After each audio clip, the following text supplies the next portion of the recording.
So people ask me all the time, they say 52 Blue, what the hell does it mean? That ain't your human name, that ain't on your birth certificate, and they'd be right. It isn't on my birth certificate, I wasn't born with that name. It's a cool little story, and I didn't just pick a random number and a color and mash them together. It does originate from somewhere, so gather round this story campfire, get some popcorn, get some marshmallows, chill out, relax, and come with me on a journey. A wonderful story as to why 52 Blue is 52 Blue. So, we're going to be using a special tool to express the story, to show you how things happened. It's called MS Paint. Good old MS Paint. I feel like I'm 9 again, back in primary school, just drawing crap on MS Paint. So here we go. To begin the story of 52 Blue, we need to track back, all the way back to before I was born. We need to go back to 1989, into the 80s. So, the US Navy, the boys on the sea, they're just floating around the Pacific Ocean, just doing what they do. And they hear a noise. They pick up a mysterious signal from the depths of the Pacific. They hear this sound. Have a listen. So, any experts in marine biology may have recognized that sound as a whale song, but for those of you who don't know, that's what it is. That was the song of a whale. So they noticed something a little bit odd, a little bit strange and weird about the signal. They noticed that this whale song, this frequency, was being broadcast at 52 hertz. 52 hertz. Now, why is that weird, I hear you ask? What's so weird about that? Most whales that are floating around out there, they're all chatting to each other, but they're doing it at a frequency between 15 and 20 hertz. So on the one hand, they've got this whale that they've found. It's singing, it's talking at 52 hertz. And then there's all the other whales that exist in the sea. They're talking and singing between 15 and 20 hertz. So the thing we need to understand about our bros in the sea, the whales, most whale songs, they're conversations. That's how they socialize and talk to each other. So our poor dude, 52, he's floating around, he's trying to chat with people, he's trying to sing. They ain't having none of it. No one can hear him. He's just a silent echo in the vast ocean that is the Pacific. Yet all these other whales that are broadcasting between 15 and 20, they're loving life. They're absolutely loving it. They're floating around. They're singing and chatting to each other. You know, they're like, "Hey, how's it going? Yeah, pretty good, thanks. I'm just eating some fish. Eating some fish. Just eating some fish. Do you want some fish? I love being a whale. It's so awesome.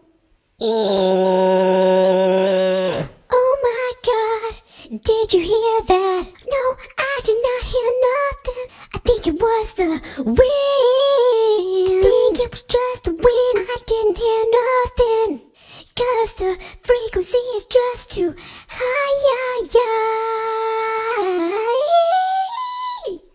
So I think that's how it works. I think that's how whales talk to each other.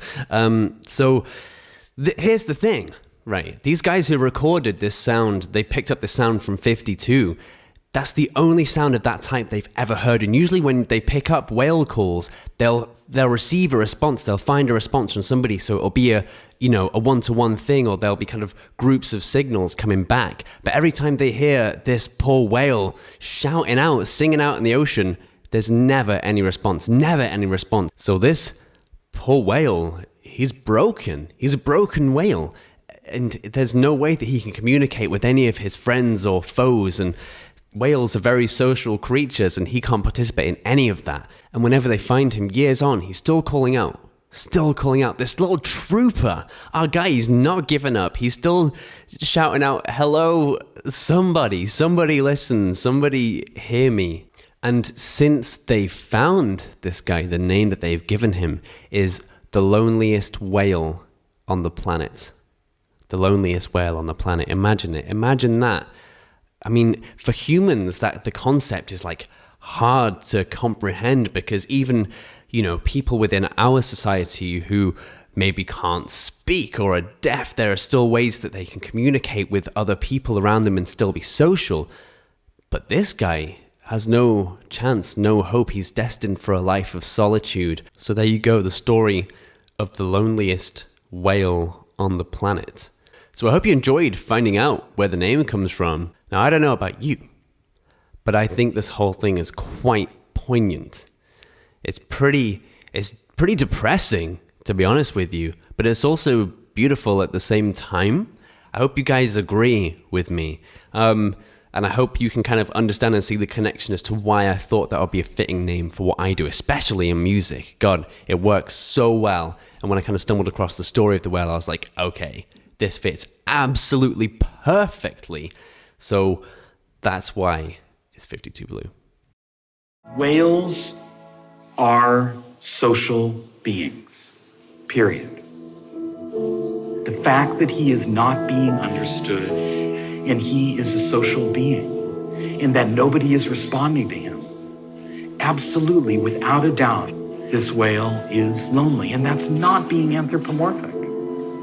Take any social species, and if they call out and try to communicate with others, and others don't respond to them, then you are going to end up with an individual that is feeling lonely, unfulfilled, and is searching for some type of connection with others.